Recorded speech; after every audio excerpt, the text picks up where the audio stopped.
Welcome to I dream. నేను ఉదయశ్రీ. ప్రముఖ జ్యోతిష్య సంఖ్యా శాస్త్రవేత్త రెహమాన్ గారు మనతో ఉన్నారు. ఆయనతో మాట్లాడి మనకుండే రకరకాల సమస్యలకి న్యూమరాలజీ ద్వారా పరిష్కార మార్గాలు తెలుసుకుందాం. నమస్తే sir, welcome to our Namaste studio. అమ్మా. సార్, అసలు మీరు ఏ శాస్త్రాలు చూస్తారండి? నేను ఫస్ట్ ఆస్ట్రాలజీ చార్ట్ చూస్తానమ్మా. ఓకే. ఆస్ట్రాలజీ చార్ట్లో మన లైఫ్ అసలు ఎలా ఉంటుంది, ఏం చదువుకోవాలి, ఏ జాబ్ చేయాలి, ఏ బిజినెస్ చేయాలి, మ్యారిటల్ లైఫ్ ఎలా ఉంది, సంతానం ఉన్నదా లేదా, మ్యారేజ్లో ఏమైనా ఇబ్బందులు ఉన్నాయా, సంతానంలో ఏమైనా ఇబ్బందులు ఉన్నాయా అనేటువంటి అద్భుత విషయాలన్నీ కూడా తెలియజేస్తుంది. దాని ద్వారా పరిష్కారాలు కూడా చేసుకోవడానికి అవకాశం ఉంది. ఆస్ట్రాలజీ చాలా చక్కటి సబ్జెక్ట్ అమ్మ. 80-90% దాని ప్రకారమే జరుగుతుంది. తర్వాత న్యూమరాలజీ, పేరు, మన పేరు ఎలా ఉండాలి, మన ఫోన్ నెంబర్ ఎలా ఉండాలి, మన ఇంటి నెంబర్ ఎలా ఉండాలి, మన బండి నెంబర్ ఎలా ఉండాలి, ఇవన్నీ మనం నంబర్ల మీదే బతుకుతున్నాం కాబట్టి ఏ నంబర్లు మనకు హెల్ప్ అవుతాయి, ఏ నంబర్లు హెల్ప్ అవ్వవు అని తెలుసుకోవడానికి కూడా న్యూమరాలజీ అనేది బాగా హెల్ప్ చేస్తుంది.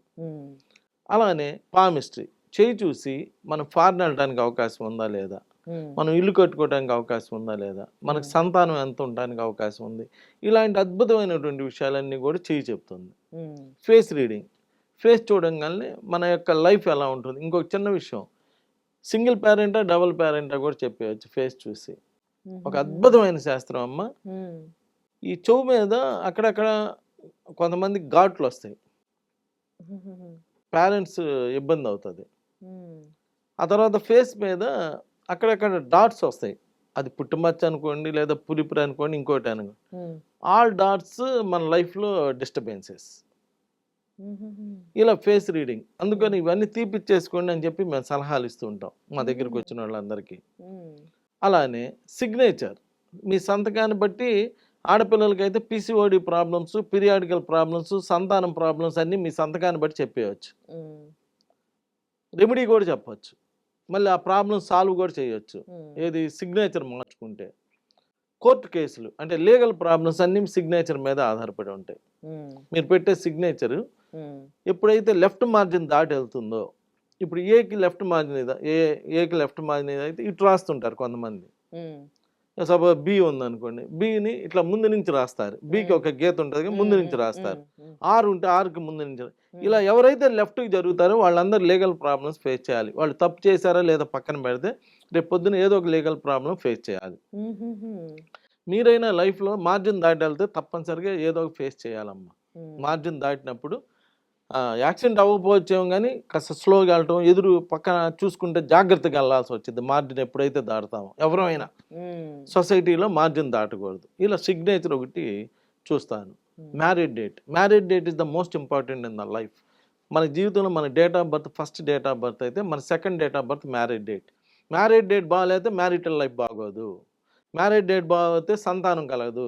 మ్యారేజ్ డేట్ బాగోపోతే ఫ్యామిలీ డిస్టర్బ్ అయిపోతుంది. ఎవరు ఎన్ని చెప్పినా మ్యారేజ్ డేటే మన మీద ఎక్కువ ప్రభావం చూపిస్తుంది. పెళ్లికి ముందు ఎవడైనా ఎట్లయినా బతికిపోతాడు, మీరు అబ్జర్వ్ చేసుకోండి. కాదు కొంచెం డబ్బులు ఎక్కువ ఉండొచ్చు, తక్కువ ఉండొచ్చు, లేదా కాస్త ఎక్కువ చదువుకోవచ్చు, తక్కువ చదువుకోవచ్చు, కానీ పెద్దగా డిస్టర్బెన్సెస్ ఏమి ఉండవు. మ్యారేజ్ నుంచి అసలు లైఫ్ అనేది బిగిన్ అవుతుంది. అక్కడి నుంచి డిస్టర్బెన్సెస్ అనేటువంటిది కూడా ఉంటాయి. So second date of birth చాలా బలంగా ఉండాలని చెప్తాను. సార్, ఫోన్ నంబర్ అంతా అడిషన్ చేయగా ఒకవేళ 36 వచ్చింది అనుకోండి, వాళ్ళకి ఎట్లా ఉంటది? 36 accidental number, family life disturbed number, no doubt 60-70% of the people. 36 వచ్చిందంటే ఫ్యామిలీలు ఎగిరిపోతాయి.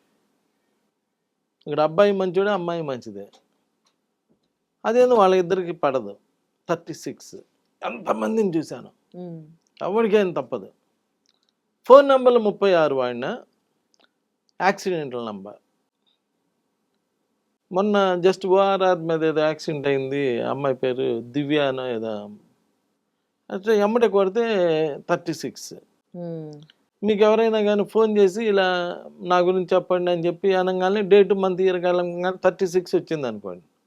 లేదు, పేరు కొడతాం కదా, పేరు కొట్టినప్పుడు 36 వస్తే ఏం బాబు ఏంటి నాన్న యాక్సిడెంట్? అవునండి, నా కాల్లో రాడ్ వేశారండి, నా చెయ్యి ఇరిగిపోయిందండి, నాకు ఏదో బోన్, ఏదో కాలర్ బోన్ ఇది. అందరూ ఇలా చెప్తూ ఉంటారు. అసలు ఊరినే నమ్మరు కదమ్మా మనల్ని. జరిగింది చెప్పాలి కదా, జరిగింది చెప్పకపోతే ఎవడు నమ్ముతాడు, ఎందుకు నమ్ముతాడు?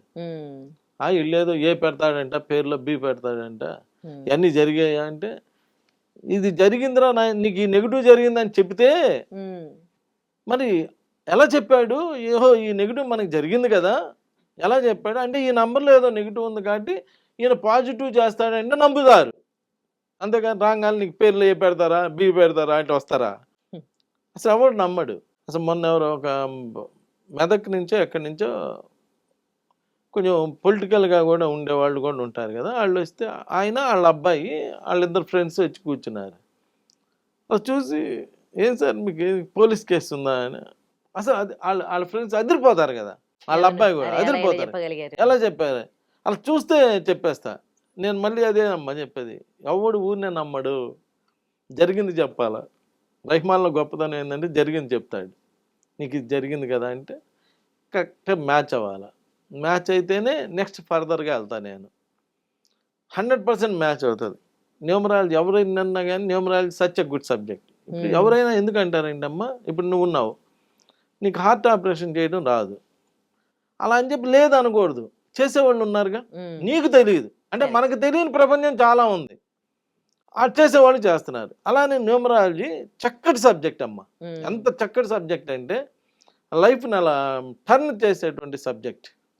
అలా టర్న్ చేసే సబ్జెక్టు మోడిఫై చేసుకుంటానికి వీలయ్యే సబ్జెక్ట్. ఇప్పుడు ఎవరైనా 36 నెంబర్తో వచ్చారనుకోండి, రాగానే బాబు యాక్సిడెంట్, అవును యాక్సిడెంట్ ఆటోమేటిక్గా ఫ్యామిలీ డిస్టర్బెన్స్ అమ్మ. యాక్సిడెంట్స్ ఆర్ ఆటోమేటిక్గా ఫ్యామిలీ డిస్టర్బ్ అవుతుంది. మీకు తెలుసో తెలీదు, లేదండి నాకు చెయ్యి ఇరిగింది తర్వాత అంతా ఆపరేషన్ చేసి అంతా సెట్ చేశారండి, మొత్తం సెట్ అయిపోయింది అని అంటూ ఉంటారు అంతే. కానీ మీరు ప్రతిసారి ఎప్పుడు హాస్పిటల్కి వెళ్ళినా మీకు ఇంతకుముందు ఏమైనా ఆపరేషన్ అయిందా, మీకు ఇంతకుముందు ఏమైనా ఆపరేషన్ అయిందా అని ఇదే వర్డ్ అడుగుతారు ప్రతి డాక్టర్. అంటే నెక్స్ట్ మీకు వచ్చే ఫర్దర్ కాంప్లికేషన్స్ అన్నిటికీ ఇదే రీజను. ఏ రీజన్ మీద అయినా వెళ్ళండి, జ్వరం వెళ్ళా ఇంతకుముందు మీకు ఏమన్నా ఆపరేషన్ జరిగిందా అని అడుగుతారు. అంటే ఒక్కసారి ఆ భగవంతుడు ఇచ్చిన ఈ బాడీ మీద ఘాటు పడిందంటే దాని యొక్క ఎఫెక్ట్ అలా కంటిన్యూ అవుతూనే ఉంటుంది. అందుకోసం అని చెప్పి నేను ఇప్పుడు 36 నెంబర్తో వచ్చారు, బాగాలేదు, ఆటోమేటిక్ ఫ్యామిలీ ఇబ్బంది అండి అనో యాక్సిడెంట్ అయిందనో ఏదో చెప్తారు అంతేగా. లేకపోతే మా దగ్గర రారుగా, ఎందుకు వస్తారు? ఇప్పుడు మీరు ఇంతవరకు ఇన్ని రోజులు ఎప్పుడైనా డాక్టర్ దగ్గరికి వెళ్ళి సార్ నాకు కొంచెం ఆరోగ్యం ఎవరు అని అనలేదుగా. జ్వరం వచ్చింది తగ్గిమని వెళ్ళారు, లేదా ఇంకోటి వచ్చింది తగ్గిమని వెళ్ళినట్టుగానే కదా మా దగ్గరికి వచ్చేది. అప్పుడు ఆ 36 నెంబర్ చూడంగా వాళ్ళ ప్రాబ్లం అర్థం చేసుకుని 37 నెంబర్ చేస్తాం. 37 నెంబర్ అంటే పెద్ద అద్భుతమైనటువంటి నెంబర్, మంచి అన్డిమినిషింగ్ లక్. అది కూడా ఆ అబ్బాయే చదువుకోవచ్చు. 36 నెంబర్ యాక్సిడెంట్ నెంబర్ అని అబ్బాయి ఫోన్లో చదువుకోవచ్చు. 37 నెంబర్ అన్డిమినిషింగ్ లక్. వీళ్ళ ఇంటర్వ్యూ కోసం వేల మంది ఎదురు చూస్తుంటారని కూడా వాళ్ళే చదువుకోవచ్చు. డిఫరెన్స్ చూసామ్మా, 36కి 37కి అక్కడక్కడే ఉంటాయి కదా పక్క పక్కనే.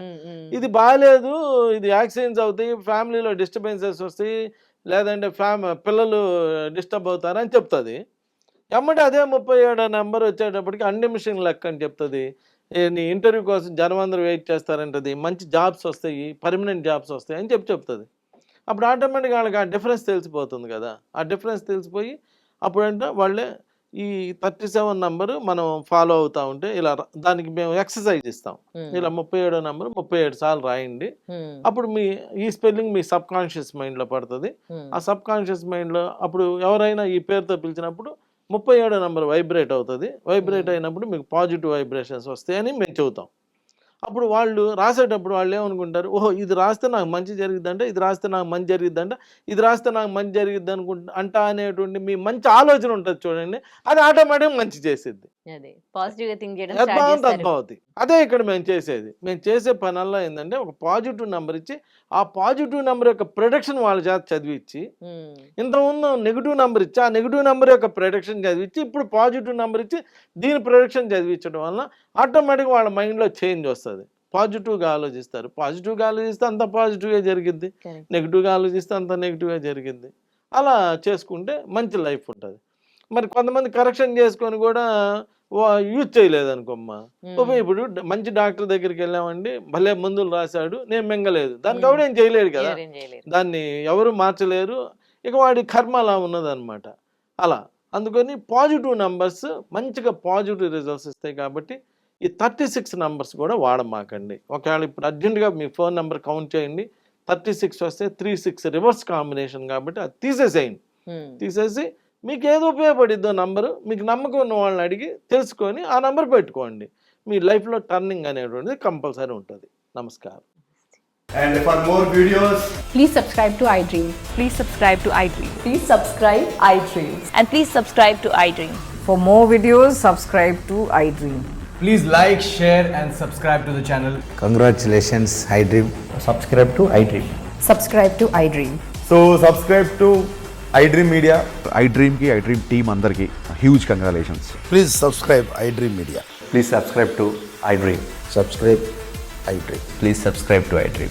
iDream అంటే నా కళల ఛానల్ సబ్స్క్రైబ్ చేసుకున్న నోరు తిరుగుతలేదు, మీరైతే గంట గుర్తు కొట్టండి. For more such videos, please subscribe to iDream. Subscribe to iDream. Please subscribe to iDream. Please subscribe iDream Media. Please do subscribe to iDream. Please subscribe to iDream Media. For best entertainment and information, please subscribe iDream. And don't forget to subscribe to iDream.